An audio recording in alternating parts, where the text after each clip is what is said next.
Assalamualaikum warahmatullahi wabarakatuh. Sampurasun ketepang deui sareng simkuring Esa Nurhalisa ti kelas 11 IPS 4. Ayeuna abdi bade ngadugikeun warta tentang banjir di Bala Endah. Sababaraha minggu ka tukang daerah Bala Endah Kabupaten Bandung kakenaan rupi-rupi musibah. Salah sahijina modalna cai wahangan Citarum. Dimasar kana data anu aya kurang leuwih 1536 imah, atut wangunan sakola jeung pamarentahan kakeum ku cai wahangan Citarum.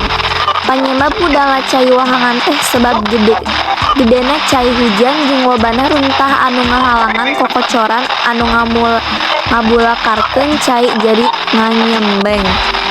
Pamarentahan daerah geus ngadata korban jiwa ka sabaraha tempat sabab dimasarkana hasil laporan ti warga masyarakat teu saeutik aya korban jiwa anu kabawa banjir.